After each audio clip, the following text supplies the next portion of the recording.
Ella fue forzada a casarse con su propio padre cuando tenía 15 años, todo para salvar un trono teñido de sangre. 9 meses después, dio a luz a un niño que nació ciego, sin párpados y sin la capacidad de llorar. Pero lo que ocurrió en esa mansión de la aristocracia sevillana no fue una historia de terror sobrenatural, fue algo mucho más terrible. La dura realidad de un linaje corrompido por la ambición, el control y la locura humana. Antes de seguir con esta inquietante historia real que sucedió en la España del siglo XIX, cuéntanos desde dónde nos estás escuchando. ¿Desde Sevilla, Madrid, Barcelona o tal vez desde otro país? Déjalo en los comentarios. Y si estas historias oscuras basadas en hechos reales te enganchan tanto como a nosotros, no olvides suscribirte y activar la campanita, porque tenemos muchas más historias que contar. Ahora sí, vamos a adentrarnos en el infierno de la Casa Valenzuela. El año era 1851, y Sevilla se asfixiaba bajo un calor implacable que hacía que el aire temblara sobre los adoquines de sus estrechas calles. En la parte más exclusiva de la ciudad, escondida tras muros altos cubiertos de bugambilias rojas y grandes portones de hierro forjado, se alzaba la Casa Valenzuela, una mansión de 3 pisos con balcones de mármol, patios interiores adornados con fuentes moriscas y salones decorados con tapices flamencos que narraban historias de conquistas y batallas. Pero esa belleza arquitectónica ocultaba una podredumbre que ningún tapiz podía disimular. Don Rafael Valenzuela y Mendoza era un hombre de 52 años, de espalda ancha, con un espeso bigote y ojos grises que parecían evaluar constantemente todo lo que veían. Era el 7º marqués de Valenzuela, un título nobiliario que venía desde los tiempos de Carlos V y que le otorgaba tierras en Andalucía, influencia en la corte de Madrid y un nombre que abría puertas y callaba bocas. Desde niño, don Rafael aprendió que el apellido Valenzuela era más importante que cualquier vida individual. Su padre le inculcó esa lección de manera profunda. Nosotros no somos personas, Rafael, somos un legado, y los legados no mueren, se transmiten. Esa filosofía guió todas sus decisiones. Se casó con doña Elvira de Montalbán, una mujer de noble linaje, pero de salud frágil, porque así lo exigía la estrategia familiar. Tuvieron 5 hijos, 3 varones y 2 niñas. Los varones eran la esperanza, la pieza clave para continuar el apellido. Las niñas eran herramientas para asegurar alianzas matrimoniales ventajosas. Pero el destino, o quizás la propia naturaleza, tenía otros planes. El primogénito, Carlos Rafael, murió a los 17 años tras caer de su caballo en una cacería. El segundo, Fernando, murió de tifus en un viaje a Madrid. El tercero, el pequeño Rodrigo, no alcanzó los 12 años, ya que una infección pulmonar acabó con su vida en cuestión de días. 3 ataúdes pequeños, 3 funerales en los que don Rafael se mantuvo imponente, sin derramar una sola lágrima, mientras su esposa se desplomaba en llantos desgarradores que resonaban en la capilla familiar. Solo quedaban las niñas. Beatriz, la mayor, con 18 años, y la pequeña Isabela con apenas 15. Beatriz había sido prometida desde los 14 años a un conde de Valencia, y el matrimonio se concretó cuando ella cumplió 17. Se fue en una carroza dorada cubierta de encajes blancos, con los ojos hinchados y las manos temblorosas. Isabela la abrazó en el patio y al oído le susurró: «Volverás a visitarnos». Beatriz solo pudo asentir, pero ambas sabían la verdad. Una mujer casada ya no pertenecía a su familia. La sangre Valenzuela que corría por sus venas ya no contaba. Apenas un año después, la noticia que destruiría lo poco de normalidad que quedaba en esa casa llegó. Doña Elvira, la marquesa, fue encontrada muerta en su habitación una mañana de primavera. El médico de la familia, el doctor Armando Solís, certificó que la causa fue un paro cardíaco repentino. Tenía 44 años. Isabela la descubrió. Fue a llevarle el desayuno, como todas las mañanas, y la encontró sentada en su sillón, mirando fijamente hacia el patio, con la boca entreabierta y las manos caídas a los lados. Parecía una muñeca de porcelana olvidada junto al cristal. La bandeja cayó al suelo, rompiéndose, y su grito llenó la planta superior. Gritó hasta que las sirvientas llegaron corriendo, hasta que su padre apareció en el umbral, impasible, hasta que alguien la sacó y la sentó en el pasillo con una taza de té de valeriana que le temblaba entre los dedos. El funeral fue discreto, como dictaba la nobleza. Solo asistieron unas 30 personas, familiares lejanos, algunos nobles de la ciudad y el obispo auxiliar. Don Rafael estaba de pie junto al ataúd, vestido completamente de negro, con las manos cruzadas frente al pecho y la mirada fija en un punto indefinido del altar. Isabela lloraba en silencio, sentada en la primera fila, con un velo negro que le cubría el rostro. La hermana Sol Ángeles, una monja que había sido institutriz de las niñas, le apretaba la mano con firmeza. «Tu madre está con Dios ahora, hija», le susurró, «y todo estará bien». Pero el sufrimiento apenas empezaba. 3 días después del entierro, don Rafael convocó una reunión privada en su despacho. Estaban presentes el doctor Solís, el abogado de la familia, don Ignacio Ferrer, el padre Julián Robles, capellán personal de los Valenzuela, y 2 primos lejanos que formaban parte del consejo patrimonial. Isabela no fue invitada. Pasó esas horas caminando por los pasillos vacíos de la casa, sintiendo cómo las paredes parecían cerrarse sobre ella. Las sirvientas evitaban mirarla directamente. Había algo en el aire, una tensión que nadie se atrevía a nombrar. Cuando la reunión terminó, don Rafael salió del despacho con el rostro tenso. Los demás lo siguieron en silencio, con expresiones que oscilaban entre la incomodidad y la resignación. Solo el padre Julián se detuvo un momento, mirando hacia atrás como si quisiera decir algo, pero finalmente bajó la cabeza y siguió caminando. Esa noche, don Rafael llamó a Isabela a su despacho. Ella entró nerviosa y lo encontró de pie frente a la ventana, con las manos cruzadas detrás de su espalda, mirando hacia los jardines ya oscuros. No se volvió cuando ella cerró la puerta. «Siéntate», dijo sin mirarla. Isabela se sentó, temblando. El silencio entre ellos fue largo, roto solo por el tic-tac del reloj de pared y el canto lejano de los grillos.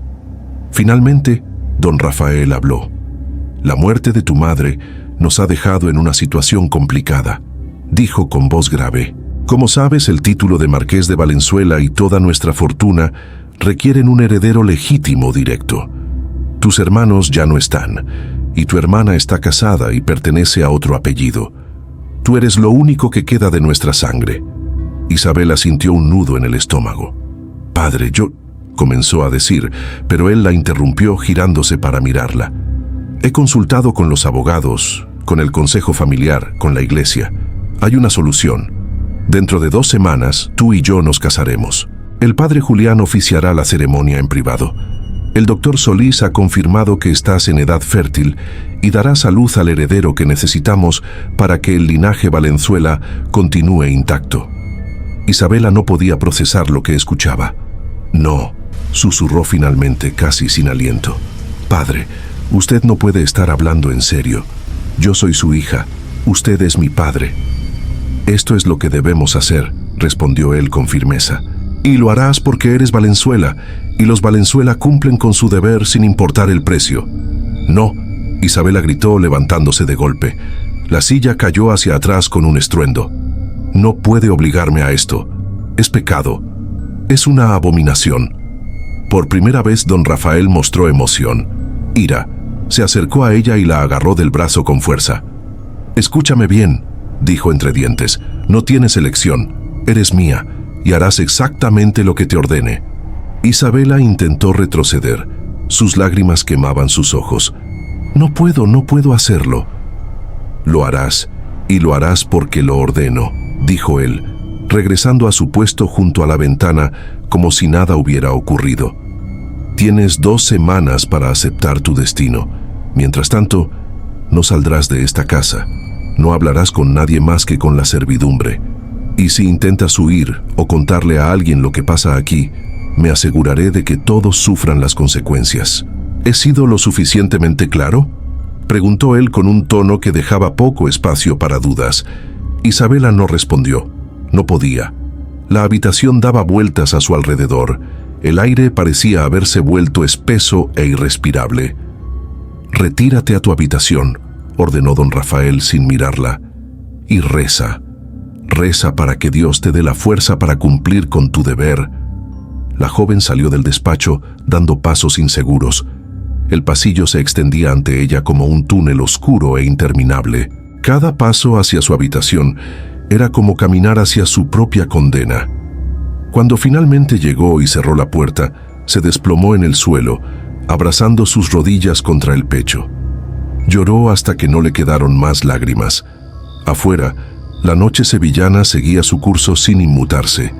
Las estrellas brillaban sobre la casa Valenzuela con la misma luz fría que siempre había tenido, siendo testigos silenciosos de los pecados que se cocinaban bajo ese techo de tejas rojas. Y mientras todo parecía seguir su curso allá afuera, en algún rincón oscuro de la casa, don Rafael se servía una copa de brandy y contemplaba el retrato familiar que colgaba sobre la chimenea.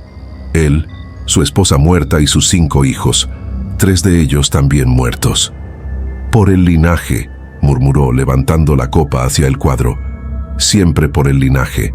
Las 2 semanas siguientes transcurrieron en un estado de surrealismo asfixiante que Isabela jamás habría podido imaginar. El tiempo parecía moverse de una forma extraña. Los días se arrastraban de forma dolorosamente lenta, mientras que las horas se deslizaban en ráfagas borrosas, dejándola desorientada. Fue recluida en la planta superior de la mansión. Don Rafael ordenó que le llevaran las comidas a su habitación y que solo pudiera salir para tomar aire en el pequeño balcón que daba al patio interior. 2 criadas, Mercedes y Amparo, fueron asignadas para vigilarla sin descanso. No eran crueles, pero tampoco solidarias. Habían servido a la familia Valenzuela durante años y sabían que la supervivencia pasaba por mantener la boca cerrada y los ojos bajos. Isabela intentó escapar solo una vez. Fue en la 3ª noche. Esperó a que las criadas se quedaran dormidas en la habitación contigua. Se puso un vestido sencillo y descalza para no hacer ruido. Se deslizó por el pasillo hacia la escalera de servicio, con la esperanza de llegar a la cocina, salir por la puerta trasera que daba al huerto y trepar el muro que separaba la propiedad de la calle. Pero cuando llegó al pie de la escalera, lo encontró. Don Rafael estaba esperando, sentado en una silla en medio del pasillo oscuro, con una lámpara de aceite en la mano que proyectaba sombras grotescas sobre su rostro. «¿A dónde crees que vas?», preguntó con voz peligrosa y calmada. Isabela se quedó paralizada, no encontró palabras. Don Rafael se levantó lentamente y caminó hacia ella. No la golpeó, ni siquiera levantó la voz, simplemente la agarró del brazo con una firmeza que dejaba claro que resistirse sería inútil, y la condujo de regreso a su habitación. Antes de cerrar la puerta, se inclinó cerca de su oído y susurró: «Si vuelves a intentarlo, no serás tú quien pague las consecuencias, será tu hermana Beatriz. Una palabra mía y su matrimonio será anulado, su reputación destruida, y su esposo la repudiará. ¿Quieres eso en tu conciencia?». La amenaza fue efectiva. Isabela no volvió a intentarlo. Pasaba los días sentada junto a la ventana, mirando el mundo exterior que ya no podía alcanzar. Veía a los vendedores ambulantes pasar por la calle, escuchaba las campanas de la iglesia marcar las horas y observaba a las palomas posarse en los tejados cercanos. Todo seguía con normalidad allá afuera. Nadie sabía lo que estaba sucediendo dentro de aquellos muros. Escribió cartas desesperadas a Beatriz, pero nunca pudo enviarlas. Mercedes las encontraba y las entregaba directamente a don Rafael, quien las quemaba en la chimenea de su despacho sin siquiera leerlas. También intentó hablar con Sor Ángeles, la monja que había sido su institutriz. Logró convencer a Amparo para que le dejara enviar un mensaje pidiéndole que viniera a visitarla. Pero cuando Sor Ángeles llegó a la casa, don Rafael la interceptó en el vestíbulo. Isabela los escuchó discutir desde el piso superior. La voz de la monja, normalmente suave y contenida, sonaba alterada. «Don Rafael, esto es una atrocidad, una ofensa contra Dios y la naturaleza. No puede forzar a su propia hija. «Cuidado con lo que dice, hermana», interrumpió don Rafael con tono gélido. «Está hablando de asuntos que no comprende. Esta decisión ha sido consultada con las autoridades eclesiásticas correspondientes y ha sido considerada aceptable, dadas las circunstancias excepcionales». «¿Qué autoridad eclesiástica aprobaría semejante cosa?», replicó la monja claramente indignada. «El padre Julián», respondió él implacable, «y a menos que usted tenga mayor autoridad que un sacerdote ordenado, le sugiero que se retire de mi propiedad inmediatamente». Hubo un silencio tenso, y luego Isabela escuchó los pasos apresurados de Sor Ángeles saliendo de la casa, seguida del portón cerrándose con violencia. Nunca volvió. Los días se acercaban a la fecha señalada como una tormenta inevitable. El padre Julián visitó la casa 3 veces en esas 2 semanas. Era un hombre de unos 60 años, delgado, con el cabello completamente blanco y unas manos que temblaban ligeramente cuando sostenía su breviario. Isabela lo conocía desde niña.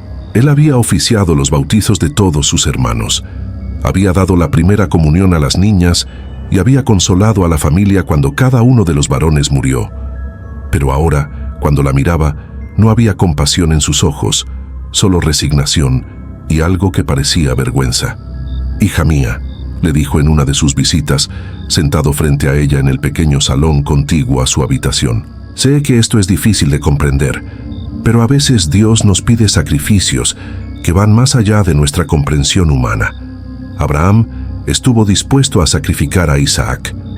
Job perdió todo y aún así mantuvo su fe. Tú estás siendo llamada a un sacrificio similar». «¿Sacrificio?», dijo Isabela, su voz vacía de emoción. «Padre, lo que me están pidiendo es un pecado mortal. Está en las Escrituras. Levítico dice claramente», intentó interrumpir él, pero ella lo detuvo. «Levítico fue escrito para otro tiempo», dijo él, aunque su voz carecía de convicción. «Vivimos en un mundo donde a veces las reglas deben interpretarse con cierta flexibilidad para el bien mayor». «¿El bien mayor?», preguntó Isabela, mirándolo fijamente. «¿O es el bien de mi padre, el bien de un apellido, el bien de unas propiedades?» El padre Julián bajó la mirada hacia sus manos temblorosas. «Reza, hija, reza, y encontrarás paz». Pero no había paz, solo resignación. La noche antes de la ceremonia, Isabela no durmió. Se quedó sentada en la cama, abrazando sus rodillas contra el pecho, mirando las sombras que la vela proyectaba sobre las paredes. Pensó en su madre, en sus hermanos muertos, en Beatriz, ahora lejana e inalcanzable. Pensó en todas las vidas que podrían haber sido y nunca serían.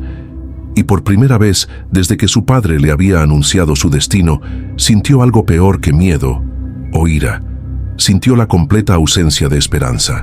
La ceremonia se celebró al amanecer del día señalado. No fue en la capilla principal de la casa, sino en un pequeño salón en el ala este, lejos de las ventanas que daban a la calle. Las cortinas estaban cerradas. Solo se veían velas encendidas, creando una atmósfera sofocante y claustrofóbica. Estaban presentes únicamente 5 personas: don Rafael, Isabela, el padre Julián, el doctor Solís como testigo y Mercedes, la criada mayor, que había ayudado a vestir a la novia. Isabela llevaba un vestido blanco sencillo, sin velo ni adornos. Su cabello negro estaba recogido en un moño simple. Su rostro, normalmente moreno y con mejillas sonrosadas, estaba pálido como la cera. Tenía los ojos hinchados de tanto llorar, pero en ese momento ya no quedaban lágrimas. Don Rafael vestía su traje más formal, negro de pies a cabeza, con un chaleco de seda y una corbata perfectamente anudada. Parecía que estaba asistiendo a un evento de negocios importante, no a su propia boda con su hija. El padre Julián comenzó la ceremonia con voz temblorosa, saltándose la mayoría de las lecturas tradicionales y yendo directamente a los votos. No hubo homilía, ni canciones, ni celebraciones. ¿Aceptas a este hombre como tu esposo?, preguntó el sacerdote, mirando a Isabela. Incapaz de sostenerle la mirada por más de un segundo, la joven abrió la boca. Ningún sonido salió. «Responde», ordenó don Rafael con voz baja pero firme. «Sí», susurró Isabela finalmente, con una voz tan débil que casi se perdió en el aire denso de la habitación. ¿Aceptas a esta mujer como tu esposa?, preguntó el sacerdote. Sí, respondió don Rafael sin vacilar. Entonces, por el poder que me ha sido conferido, el padre Julián tragó saliva. Los declaro marido y mujer. No hubo beso, ni abrazo, ni intercambio de anillos. Simplemente fue hecho. El doctor Solís y Mercedes firmaron como testigos en un documento que el padre Julián guardó rápidamente en su maletín. La ceremonia no duró más de 10 minutos. «Llévenla a la habitación principal», ordenó don Rafael, dirigiéndose a Mercedes. La habitación principal, la que había sido de sus padres, la que ahora sería de Isabela, sentía que sus piernas ya no respondían. Mercedes tuvo que sostenerla para evitar que cayera. «Vamos, niña», murmuró la criada, su voz cargada de algo que podría haber sido compasión. «Vamos». La condujeron por los pasillos vacíos de la casa y cada paso que daba resonaba como un tambor fúnebre. Cuando llegaron a la puerta de la habitación principal, Mercedes la abrió y ayudó a Isabela a entrar. La cama era enorme, con doseles de terciopelo rojo y sábanas de lino blanco. Las ventanas estaban cerradas, las cortinas corridas. Un aire pesado, a viejo y a algo mucho más sombrío, invadía la estancia. El olor de décadas de secretos enterrados y muertes silenciadas. «Quédate aquí», dijo Mercedes, su voz temblando ligeramente. Él vendrá pronto». La criada salió rápidamente, cerrando la puerta tras de sí. Isabela se quedó de pie en medio de la habitación, inmóvil, como una estatua de sal. No podía pensar, no podía sentir. Era como si su mente se hubiera apagado para protegerla de lo que estaba por suceder. Escuchó los pasos de su padre acercándose por el pasillo, pasos pesados, decididos. La puerta se abrió y don Rafael entró, cerrando la puerta con llave detrás de sí. Isabela cerró los ojos, esperando lo inevitable. «Esto es necesario», dijo su padre, su esposo, con una voz que intentaba sonar reconfortante, pero que solo lograba resultar monstruosa. «Es por el linaje, por nuestra sangre. Lo entenderás algún día». Pero ella no entendía. No lo entendería jamás. Y mientras la luz del amanecer trataba de filtrarse débilmente entre las cortinas cerradas, Isabela Valenzuela dejó de existir como persona para convertirse en lo único que su padre siempre había querido que fuera: un recipiente para continuar un apellido maldito. Pasaron 4 meses antes de que el doctor Solís confirmara lo que todos en la casa ya sabían. Isabela estaba embarazada. El médico realizó el examen en la misma habitación principal, donde la joven ahora pasaba la mayor parte de sus días. Don Rafael había ordenado que permaneciera allí, lejos de las ventanas que daban a la calle, lejos de cualquier contacto con el mundo exterior. «Felicidades», dijo el doctor Solís, ajustándose sus gafas mientras guardaba sus instrumentos. Su voz sonaba profesional, vacía de emoción. «El embarazo parece estar progresando normalmente. Calculando, creo que el nacimiento será a finales de año, probablemente en diciembre». Don Rafael, que había permanecido de pie junto a la ventana durante el examen, se giró con una expresión de satisfacción que helaba la sangre. «Excelente», murmuró. «Un heredero nacido en el solsticio de invierno. Hay algo simbólico en eso». Isabela no dijo nada. Permaneció sentada en la cama, sus manos descansando sobre su vientre plano, mirando sin ver un punto en la pared. Hacía semanas que apenas hablaba. Las criadas susurraban entre ellas que la joven parecía una muerta viviente. Comía porque la obligaban, dormía porque el cuerpo lo exigía, pero en sus ojos no había vida. «Necesitará buena comida, descanso adecuado y 0 estrés», continuó el doctor, dirigiéndose a don Rafael como si Isabela no estuviera presente. «Es fundamental que el embarazo llegue a término sin complicaciones». «Así será», aseguró don Rafael. «Mercedes y Amparo se encargarán de que tenga todo lo que necesite». El doctor asintió, recogió su maletín y se dirigió hacia la puerta. Antes de salir se detuvo un momento y miró de reojo a Isabela. Hubo algo en su mirada, un destello de remordimiento, de lástima, pero se desvaneció rápidamente. Salió de la habitación sin añadir palabra alguna. Los meses siguientes transcurrieron en una rutina monótona y asfixiante. Isabela fue trasladada a una habitación más pequeña en el ala oeste, lejos del bullicio de la cocina y los cuartos de servicio. Era una habitación que había pertenecido a su abuela materna hacía décadas, con paredes empapeladas de flores descoloridas, una cama angosta con dosel blanco y una única ventana que daba a un muro cubierto de hiedra. Mercedes y Amparo se turnaban para cuidarla. Le traían caldos calientes, pan recién horneado, frutas frescas del mercado, pero Isabela comía de forma mecánica, sin disfrutar de los sabores. Todo le sabía a ceniza. Durante las primeras semanas, vomitaba con frecuencia. Los mareos matutinos eran brutales. Mercedes le sostenía el cabello mientras ella se inclinaba sobre la palangana, vaciando lo poco que había logrado comer. «Es normal, niña», murmuraba la criada. «Las mujeres embarazadas pasan por esto. Significa que el bebé es fuerte». Pero Isabela no quería que el bebé fuera fuerte. No quería que hubiera un bebé en absoluto. A veces, en las solitarias noches insomnes, se permitía pensar en maneras de terminar con el embarazo. Sabía de hierbas que las mujeres del pueblo usaban en secreto. Conocía escaleras empinadas donde un accidente podría parecer natural, pero siempre había alguien vigilándola. Siempre estaba la amenaza implícita sobre su hermana Beatriz. Así que continuó comiendo, durmiendo, dejando que su vientre creciera. Para el 5.º mes, el embarazo era evidente. Su vientre se redondeaba bajo los vestidos holgados que Mercedes le había cosido. Sus senos dolían constantemente, sus tobillos se hinchaban. Don Rafael la visitaba cada 3 días. Se sentaba junto a su cama, hablaba sobre sus planes para el niño. Siempre asumía que sería varón, como si estuviera discutiendo una inversión financiera.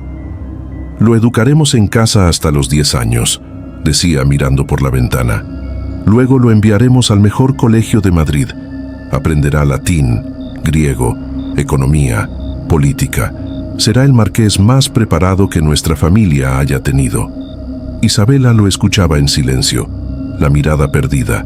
«¿No dices nada?», preguntaba él ocasionalmente, con un tono que mezclaba irritación y curiosidad. Ella nunca respondía. Durante el 6.º mes, algo cambió. Isabela comenzó a sentir las primeras patadas. Al principio fueron suaves, como aleteos de mariposa contra las paredes de su vientre. Luego se volvieron más fuertes, más insistentes. Una noche, mientras descansaba en la oscuridad, sintió una patada particularmente fuerte. Instintivamente, llevó su mano al lugar y lo sintió de nuevo. Un pequeño pie, un puño, algo moviéndose dentro de ella. Y por primera vez en meses, sintió algo además del vacío. Sintió miedo, no por ella misma, sino por esa criatura que crecía dentro de su cuerpo.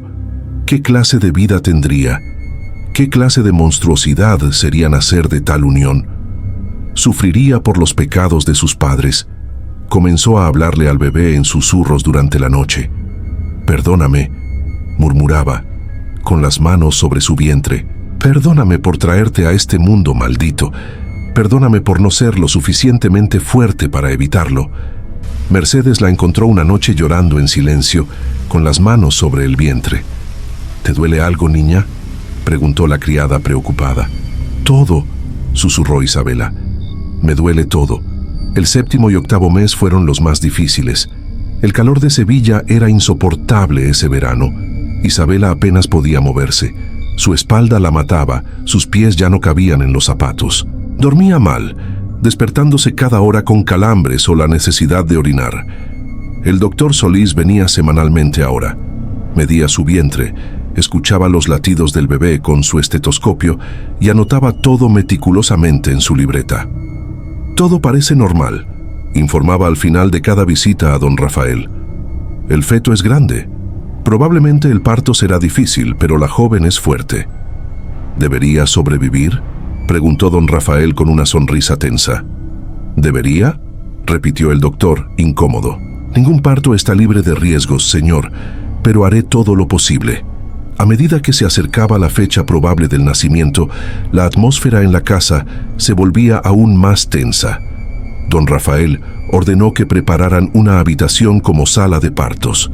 Mercedes hirvió sábanas, preparó palanganas con agua caliente, reunió toallas limpias. Amparo trajo a una partera del pueblo, una mujer mayor llamada Dolores, conocida por haber asistido en numerosos nacimientos. Pero cuando don Rafael la entrevistó y ella empezó a hacer preguntas sobre la familia y las circunstancias del embarazo, la despidió de inmediato, pagándole generosamente por su silencio. «Será solo el doctor y nosotras», le dijo a Mercedes. «Nadie más debe enterarse de nada». Las primeras contracciones comenzaron una noche fría de diciembre. Isabela estaba durmiendo cuando un dolor agudo la despertó. «¡Grita!», exclamó Mercedes, despertando de inmediato. «Ya es hora». Isabela asintió, apretando los dientes mientras otra contracción la atravesaba. Mercedes corrió a despertar a don Rafael y a llamar al doctor Solís. Media hora después, el médico llegó. Isabela ya estaba empapada en sudor y las contracciones venían cada 5 minutos. La trasladaron a la sala de partos. La acostaron en una cama rodeada de velas con sábanas blancas que pronto se mancharían de sangre. El parto duró 16 horas. 16 horas de dolor indescriptible. Isabela gritaba hasta quedarse afónica. Mercedes y Amparo le sostenían las manos, le secaban el sudor de la frente, susurrándole palabras de aliento que se perdían en medio de los gemidos.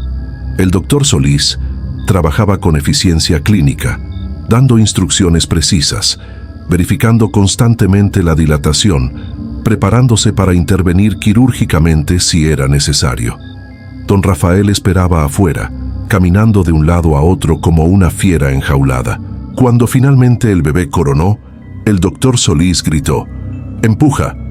Isabela reunió las últimas fuerzas que le quedaban y empujó con todo su ser, sintiendo que se partía por la mitad, sintiendo que moriría en ese mismo instante. Y entonces, un llanto. No un llanto fuerte y saludable como el de los bebés normales, sino un gemido débil, casi un maullido. El doctor Solís levantó al bebé con manos temblorosas. Las criadas se acercaron al bebé y todos los presentes en la habitación se quedaron paralizados. Era un niño, tal como don Rafael había predicho, pero algo estaba terriblemente mal. El bebé tenía los ojos abiertos, pero eran completamente blancos. No había pupilas, no había iris, solo un blanco opaco y lechoso. Y donde deberían haber estado los párpados, solo había piel estirada y fina. El niño era ciego de nacimiento, y no podía cerrar los ojos porque no tenía párpados formados correctamente. Mercedes dejó escapar un grito ahogado. Amparo se persignó repetidamente. El doctor Solís permaneció en silencio, mirando al bebé con una mezcla de horror y fascinación científica. «¿Qué es esto?». La voz de don Rafael tronó desde la puerta, entrando sin permiso, rompiendo el protocolo. «¿Qué le pasa a mi hijo?». El doctor se giró hacia él, con el bebé aún en brazos. «Es un varón, señor, pero tiene una malformación congénita severa, ceguera total y ausencia parcial de párpados». El doctor tragó saliva. «Parece que no tiene glándulas lagrimales funcionales. No podrá llorar con lágrimas». El silencio que siguió fue más ensordecedor que cualquier grito. Don Rafael se acercó lentamente, mirando al bebé con una expresión difícil de descifrar. Horror, decepción, ira. «Límpienlo», ordenó finalmente, «y tráiganmelo». Mercedes, con las manos temblorosas, tomó al bebé y lo limpió rápidamente. El niño seguía emitiendo ese llanto débil y extraño, moviendo la boca, pero sin producir lágrimas, con esos ojos blancos y ciegos mirando hacia la nada. Mientras tanto, el doctor Solís atendía a Isabela, quien había perdido el conocimiento después del parto. La hemorragia era considerable. El médico trabajaba rápidamente para detenerla. «¿Vivirá?», preguntó don Rafael, sin apartar la mirada del bebé. «Si logro detener el sangrado», respondió el doctor. «Sí, pero necesita reposo absoluto durante semanas». Don Rafael asintió distraídamente. Toda su atención estaba centrada en el niño, que Mercedes ahora envolvía en una manta blanca. «Ángel», murmuró de repente. Mercedes lo miró confundida. «Su nombre será Ángel», repitió don Rafael, con voz más firme, como si al nombrarlo pudiera borrar la realidad de su condición. «Ángel Rafael Valenzuela y Valenzuela. Es perfecto, es puro. Lleva en sus venas la sangre más concentrada de nuestra familia. El hecho de que no pueda ver el mundo corrupto que lo rodea es apropiado. Verá con otros ojos, ojos espirituales». El doctor Solís y las criadas intercambiaron miradas de preocupación. Don Rafael claramente estaba negando la realidad, reinterpretando la tragedia como algo místico, casi divino. «Tráiganmelo», ordenó, extendiendo los brazos. Mercedes le entregó al bebé con cuidado. Don Rafael lo tomó y lo sostuvo contra su pecho, mirando esos ojos blancos e inmóviles. «Mi hijo», susurró, «mi heredero perfecto». Y mientras lo decía, el bebé giró la cabeza hacia su voz y emitió ese sonido extraño, un gemido continuo y monótono que parecía no tener fin. Isabela recobró la conciencia horas después. La llevaron de regreso a su habitación, pálida como un espectro, débil, pero viva. Le trajeron al bebé para que lo amamantara, pero cuando lo vio por primera vez, cuando vio esos ojos blancos y ciegos mirando hacia ella sin verla, sintió que algo se rompía por completo dentro de ella. «No», susurró alejándose. «No puedo, no puedo». «Tiene que alimentarlo», insistió Mercedes con suavidad. «Es su hijo, necesita su leche». «Es una maldición», sollozó Isabela. «Es el castigo de Dios por lo que hicimos. Mírenlo, mírenlo. Nació marcado por nuestro pecado». «No diga eso», la reprendió Amparo persignándose.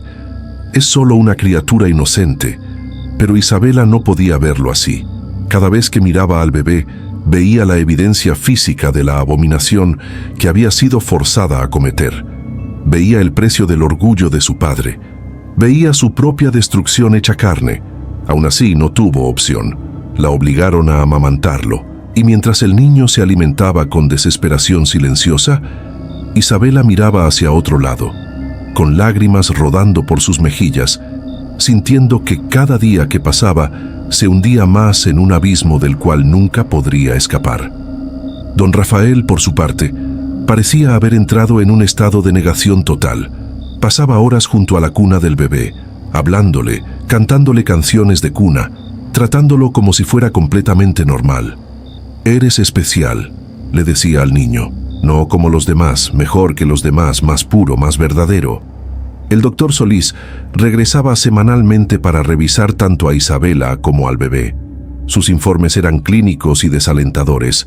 La ceguera era irreversible. La ausencia de párpados causaría infecciones crónicas a menos que se aplicaran ungüentos constantemente para mantener los ojos húmedos. La incapacidad de producir lágrimas complicaría aún más su salud ocular.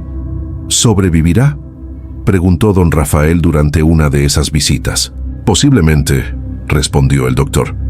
«He visto casos similares, aunque nunca tan severos. Con cuidados constantes podría vivir, pero su calidad de vida será limitada». «Vivirá», afirmó don Rafael con determinación, «y cuando crezca, tomará su lugar como el 8º marqués de Valenzuela. Este es su destino». Pero el destino tenía otros planes para la casa Valenzuela y solo estaban comenzando a desplegarse. Los primeros 6 meses de vida de Ángel fueron un descenso lento y tortuoso hacia el caos. El bebé lloraba constantemente, con ese gemido perturbador que no producía lágrimas. Sus ojos blancos permanecían siempre abiertos, fijos en la nada, secos y vulnerables a cualquier partícula de polvo o corriente de aire. El doctor Solís había prescrito un ungüento especial que debía aplicarse cada 2 horas para mantener los ojos húmedos y prevenir infecciones. Pero incluso con estos cuidados, el niño desarrolló 3 infecciones severas en los primeros meses. Mercedes y Amparo se turnaban para cuidarlo día y noche, aplicando los ungüentos, alimentándolo cuando Isabela se negaba o no podía hacerlo, meciéndolo durante horas mientras emitía ese sonido continuo, que no era exactamente un llanto, sino algo más profundo, más antiguo, más desesperado. Las criadas comenzaron a tenerle miedo. «No es natural», susurró Amparo una noche mientras cambiaba los pañales del bebé. «La forma en que mueve la cabeza, como si estuviera viendo cosas que nosotros no podemos ver». «No digas tonterías», la reprendió Mercedes, pero su voz carecía de convicción. Ella también lo había notado. El niño giraba la cabeza hacia los rincones vacíos de la habitación, seguía con su rostro movimientos que nadie más podía percibir, y a veces se quedaba completamente inmóvil, como si estuviera escuchando voces que nadie más oía. Don Rafael se negaba a ver estos comportamientos como señales de problemas neurológicos. En su mente torcida, eran evidencia de que su hijo era especial, dotado de percepciones que trascendían los sentidos ordinarios. «Ve lo que nosotros no podemos ver», le decía a cualquiera que escuchara. «Oye lo que nosotros no podemos oír. Es un elegido». Pero Isabela veía la verdad que su padre se negaba a aceptar. Su hijo estaba condenado desde su primer aliento. La joven nunca se recuperó completamente del parto.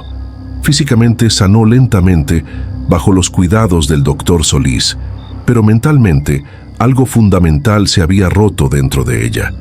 Pasaba días enteros en su habitación, sentada junto a la ventana, mirando el muro de hiedra sin realmente verlo.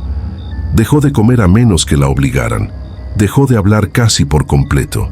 Cuando le traían al bebé para amamantarlo, lo hacía mecánicamente, con los ojos cerrados como si al no mirarlo pudiera pretender que no existía.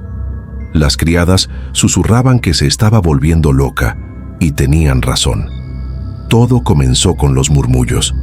Una noche, Mercedes entró en la habitación de Isabela para traerle la cena y la encontró sentada en el suelo, de espaldas a la puerta, susurrando algo ininteligible. «Niña», llamó Mercedes, acercándose con cautela. Isabela no respondió. Seguía susurrando con la cabeza inclinada hacia un lado, como si estuviera escuchando a alguien. Mercedes dejó la bandeja en la mesita y se arrodilló junto a ella. «Isabela, ¿estás bien?» Lentamente, la joven giró la cabeza hacia la criada. Sus ojos estaban vidriosos, perdidos. «¿Los oyes?», preguntó Isabela con una voz infantil. «¿Oír qué?», respondió Mercedes, sorprendida. «A los niños. Están llamándome. Están en las paredes». Un escalofrío recorrió la espalda de Mercedes. «No hay nadie en las paredes, niña. Son tus nervios. Has pasado por mucho». Pero Isabela sacudió la cabeza con insistencia. «No están ahí. Mis hermanos, Carlos, Fernando, Rodrigo, me llaman. Me dicen que vaya con ellos, que aquí no hay nada más para mí». Mercedes sintió un pánico creciente. «Voy a llamar al doctor». «No sirve de nada», murmuró Isabela, mirando fijamente la pared. «Ya viene por mí. Puedo sentirlo». Al día siguiente, el doctor Solís visitó a Isabela. Después de examinarla, habló en privado con don Rafael en el despacho. «Su hija está experimentando lo que llamamos melancolía puerperal severa», explicó el médico con cautela. «Es una condición mental que a veces afecta a las mujeres después del parto, especialmente cuando las circunstancias del embarazo fueron traumáticas». Don Rafael lo miró fijamente. «¿Qué está sugiriendo? ¿Que necesita cuidados especializados?» «Quizás una institución», empezó el doctor. «No la enviaremos a ninguna institución», interrumpió tajantemente don Rafael. «Se recuperará aquí, en su casa». «Señor, con todo respeto, está empeorando. Las alucinaciones, los delirios». «Se recuperará aquí», repitió don Rafael, su tono inquebrantable. «Prescríbale lo que sea necesario para calmarla, pero no saldrá de esta casa». El doctor suspiró resignado y recetó laudano. Tintura de opio disuelta en alcohol, 3 gotas en agua cada 8 horas. Eso la mantendría tranquila. Y así fue. Isabela comenzó a tomar el laudano religiosamente. La medicina la sumergió en un estado de sopor donde las horas se fundían unas con otras. Ya no escuchaba las voces con tanta claridad, ya no sentía el dolor tan intensamente, pero tampoco sentía nada más. Existía en un limbo gris donde nada importaba realmente. Los meses pasaron entre la nebulosa del laudano y el abandono. Para cuando Ángel cumplió 1 año, Isabela era una sombra de lo que había sido. Su cabello, antes negro y brillante, ahora estaba opaco y descuidado. Su piel, antes morena y saludable, lucía cerosa y amarillenta. Había perdido tanto peso que sus vestidos le colgaban como trapos. Don Rafael apenas la visitaba ya. Toda su atención estaba centrada en Ángel, su heredero perfecto, quien seguía siendo tan extraño como el día que nació. El niño nunca llegó a desarrollarse de forma normal. A los 12 meses, aún no sostenía la cabeza adecuadamente, no gateaba, no intentaba pararse. Se quedaba sentado donde lo colocaban, moviendo sus ojos blancos de un lado a otro, emitiendo de vez en cuando ese gemido inquietante. El doctor Solís diagnosticó un retraso severo del desarrollo, probablemente causado por las mismas malformaciones congénitas que afectaban sus ojos. ¿Aprenderá a caminar algún día?, preguntó don Rafael con la esperanza de una respuesta más alentadora.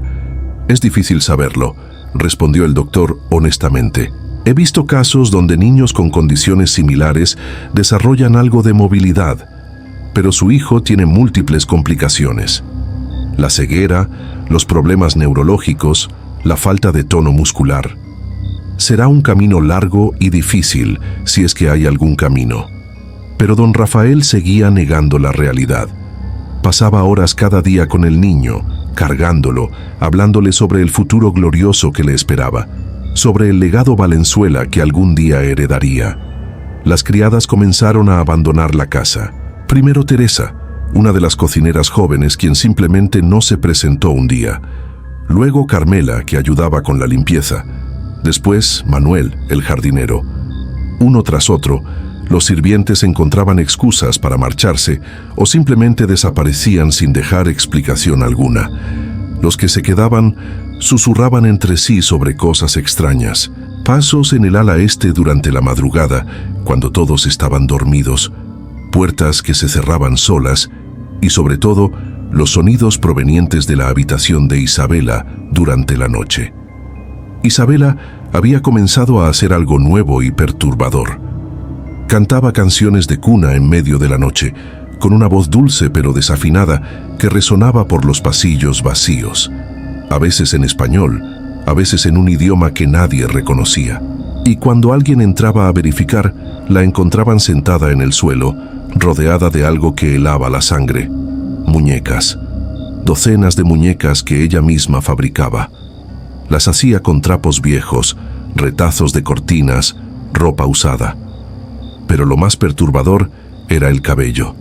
Cada muñeca tenía cabello humano cosido a su cabeza, su propio cabello. Mercedes la encontró una noche con tijeras en la mano, cortando mechones de su propia melena y cosiéndolos meticulosamente a una muñeca nueva. «Niña, ¿qué estás haciendo?», gritó la criada arrebatándole las tijeras. Isabela la miró con ojos vidriosos por el laudano. «Hago hermanos para Ángel. Está solo. Necesita hermanos, como yo los necesité». «Estos no son hermanos, son solo muñecos». «No», insistió Isabela con una sonrisa extraña. «Son Carlos, Fernando y Rodrigo. Han vuelto. Me pidieron que les hiciera cuerpos nuevos para que puedan quedarse conmigo». Mercedes sintió que el horror le cerraba la garganta. Salió corriendo de la habitación y fue directamente a buscar a don Rafael. Cuando le contó lo que había visto, el marqués permaneció en silencio durante largo rato. Finalmente dijo: «Déjala. Si eso la mantiene tranquila, déjala hacer sus muñecos». «Pero señor, no está bien de la cabeza. Necesita ayuda real, no más laudano». «He dicho que la dejes», repitió don Rafael con voz de acero. «Y si vuelves a cuestionar mis decisiones, puedes unirte a los demás sirvientes que ya se han marchado». Mercedes bajó la cabeza derrotada, y así Isabela continuó creando sus muñecas. Para el segundo año de vida de Ángel, la habitación de Isabela estaba completamente llena de ellas. Docenas de figuras grotescas con vestidos hechos de retazos y cabello humano, colocadas en círculo alrededor de su cama. Sentadas en las sillas, apoyadas contra las paredes, todas mirándola con sus ojos de botón. Isabela les hablaba como si fueran reales, les daba nombres, les servía té imaginario en tazas vacías. Les contaba historias sobre cuando era niña, antes de que todo se viniera abajo. ¿Recuerdan cuando íbamos al río en verano?, les decía con voz soñadora. Mamá nos dejaba chapotear en el agua mientras ella leía bajo los árboles. Beatriz siempre se quejaba de que el agua estaba muy fría, pero ustedes, mis valientes hermanos, siempre se lanzaban de cabeza. ¿Lo recuerdan? Las muñecas no respondían, por supuesto, pero Isabela sentía como si las escuchara. Don Rafael evitaba esa habitación. El espectáculo de su hija rodeada de esas figuras siniestras era demasiado incluso para él, pero se negaba a admitir que había cometido un error. Se negaba a aceptar que su obsesión con el linaje había destruido a su propia hija y condenado a su hijo a una vida de sufrimiento. En cambio, se sumergió más profundamente en su delirio. Comenzó a consultar libros antiguos de genealogía, trazando el linaje Valenzuela hasta sus orígenes más remotos. Pasaba horas en su despacho, rodeado de documentos amarillentos y árboles genealógicos desplegados sobre el escritorio. «Nuestra sangre es antigua», murmuraba para sí mismo, «más pura que la de los reyes, más noble que la de los santos. Ángel es la culminación de siglos de pureza. Es perfecto precisamente por ser diferente». El doctor Solís intentó una última vez hacerlo entrar en razón. Durante una de sus visitas rutinarias, le dijo a don Rafael: «Debo hablarle con franqueza. Su hija necesita ser internada en una institución psiquiátrica. Su estado mental es crítico y su hijo necesita cuidados especializados que no puede recibir aquí». Hubo un largo silencio. Finalmente, don Rafael rugió, golpeando el escritorio con ambas manos. «No volverá a sugerir algo así. Mi familia permanecerá en esta casa donde pertenece. Somos Valenzuela. No enviamos a los nuestros a pudrirse en instituciones para locos y deformes». «Entonces será bajo su responsabilidad lo que suceda», respondió el doctor, recogiendo su maletín. «Yo solo puedo advertirle. Lo que haga con esa advertencia es su decisión». Fue la última vez que el doctor Solís visitó la casa Valenzuela. Los días se convirtieron en semanas, las semanas en meses. La casa se sumió en un silencio enfermizo, interrumpido solo por el gemido constante de Ángel y las canciones nocturnas de Isabela. Amparo fue la siguiente en marcharse. Una mañana, simplemente empacó sus cosas y se fue sin despedirse. Mercedes la encontró desaparecida y solo una breve nota en su habitación: «No puedo más. Que Dios los perdone a todos». Quedaban solo Mercedes, la vieja cocinera Matilde, que estaba medio sorda y no percibía las cosas extrañas que sucedían, y Esteban, un joven sirviente que cuidaba los establos y apenas entraba a la casa.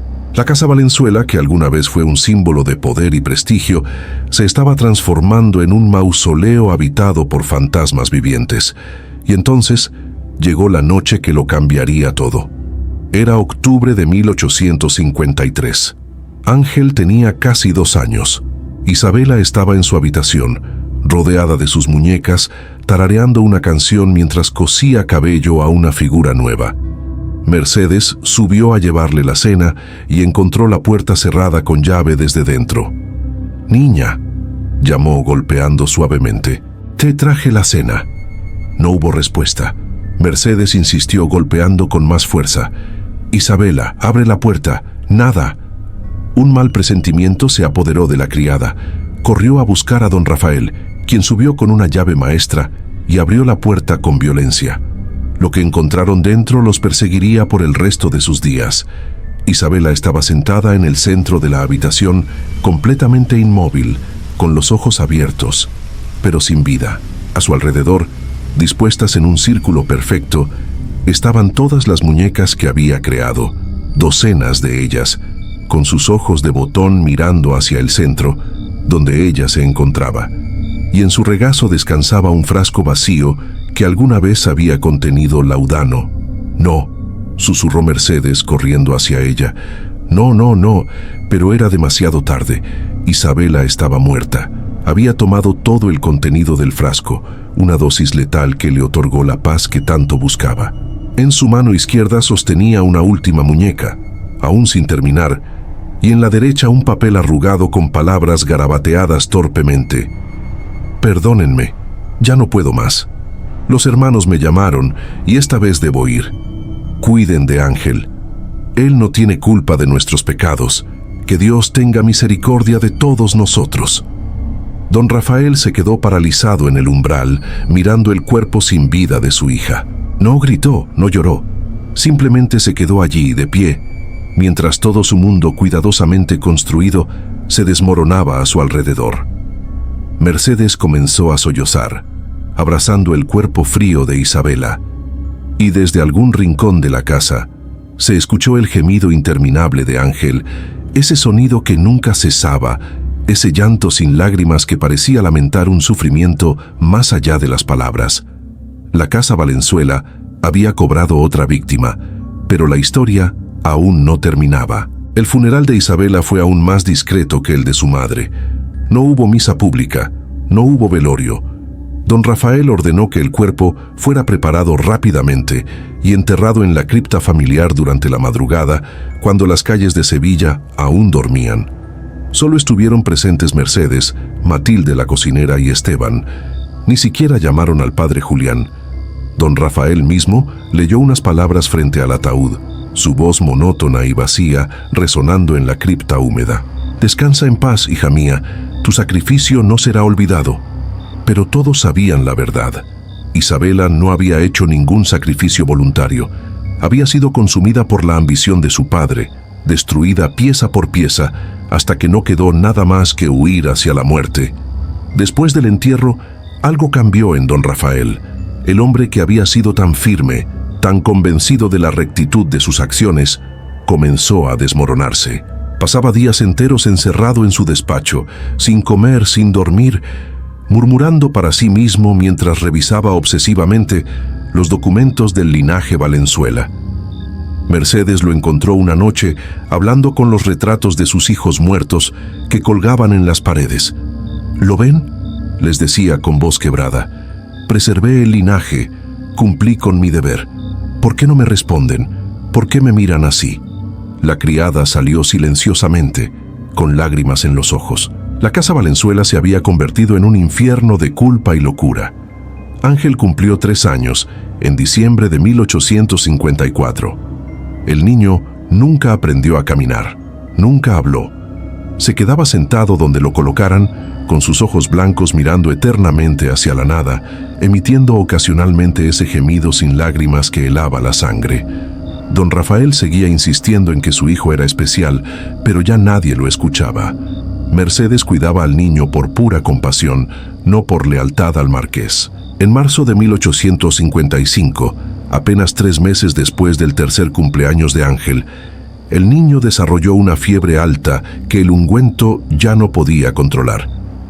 Sin el doctor Solís, sin ayuda médica adecuada, la infección en sus ojos se extendió rápidamente. Mercedes rogó a don Rafael que llamara a un médico. «Señor, por favor, el niño se está muriendo». Pero don Rafael se negó. «Si Dios quiere llevárselo, que así sea. No permitiré que médicos extraños vean a mi hijo y hablen de él por toda Sevilla». Durante 3 días, Ángel agonizó con fiebre altísima, convulsiones y ese gemido que finalmente se fue apagando hasta convertirse en un susurro. En la madrugada del 4.º día, Mercedes entró en la habitación del niño y lo encontró inmóvil, con sus ojos blancos aún abiertos, mirando por última vez hacia un mundo que nunca pudo ver. Ángel Rafael Valenzuela y Valenzuela, el heredero perfecto, el último de la línea pura, había muerto a los 3 años y 3 meses de edad. Mercedes bajó lentamente las escaleras y encontró a don Rafael sentado en su despacho, inmóvil como una estatua. «Se fue, señor», dijo simplemente. Don Rafael no respondió, no se movió. Solo una lágrima solitaria rodó por su mejilla, la primera y última que derramaría. El entierro fue en la cripta familiar junto a Isabela, junto a los 3 hermanos varones, junto a doña Elvira. La familia Valenzuela reunida al fin. todos muertos, todos destruidos por la obsesión de un hombre. Después del entierro, Mercedes empacó sus cosas. «Me voy, señor», le dijo a don Rafael. «Ya no queda nada por lo que quedarme». Él no intentó detenerla, simplemente asintió con la mirada perdida. Matilde y Esteban se marcharon la semana siguiente. Don Rafael quedó completamente solo en aquella mansión enorme que alguna vez había sido símbolo de poder y ahora era un monumento a la tragedia. Los vecinos comenzaron a ver luces extrañas en las ventanas durante la noche. Escuchaban gritos ocasionales. La casa Valenzuela se convirtió en objeto de rumores y supersticiones. 2 años después, en 1857, un comerciante que pasaba frente a la casa notó que las puertas estaban abiertas y no había señales de vida. Entró con cautela y recorrió los pasillos polvorientos y silenciosos. Encontró a don Rafael Valenzuela en su despacho, sentado en su silla frente al escritorio, con la cabeza inclinada sobre un árbol genealógico desplegado. Estaba muerto. Probablemente llevaba días así. En su mano derecha sostenía una pluma. En el papel había escrito una última línea bajo el nombre de Ángel. «Aquí termina el linaje Valenzuela. Que Dios nos perdone a todos». La casa fue vendida por acreedores. Las propiedades fueron divididas. El título de marqués quedó extinto por falta de herederos. Y así la familia que había hecho cualquier cosa por preservar su sangre pura, su linaje antiguo, su apellido noble, desapareció completamente de la historia. La casa Valenzuela fue demolida años después para construir viviendas modernas, pero los ancianos de Sevilla todavía cuentan historias sobre aquella mansión donde un hombre sacrificó a su propia hija en el altar de la ambición y donde un niño ciego y sin lágrimas pagó el precio de pecados que no había cometido. Porque al final, la verdadera maldición no fue sobrenatural. Fue la locura humana disfrazada de deber. Fue el orgullo disfrazado de honor. Fue la ambición disfrazada de legado. Y esa es la lección que la historia de la casa Valenzuela nos deja. Que ningún apellido, ningún título, ninguna línea de sangre vale más que la dignidad humana y el amor verdadero. Los Valenzuela aprendieron esto demasiado tarde y pagaron el precio más alto que se puede pagar. Esta fue la horrible historia de Isabela Valenzuela, la niña que fue obligada a casarse con su padre para mantener un trono manchado de sangre. Su hijo Ángel nació marcado por ese pecado, ciego, sin párpados, sin poder derramar una sola lágrima. No fue un castigo divino, fue la consecuencia inevitable de la obsesión humana, llevada hasta sus límites más oscuros. Si esta historia te impactó, déjanos un comentario contándonos qué piensas. ¿Conocías este caso? ¿Qué opinas sobre los límites de la ambición familiar? Suscríbete al canal para más historias oscuras basadas en hechos reales que necesitan ser contadas. Y recuerda, la historia más terrorífica no es la que inventamos, sino la que realmente sucedió. Hasta la próxima historia.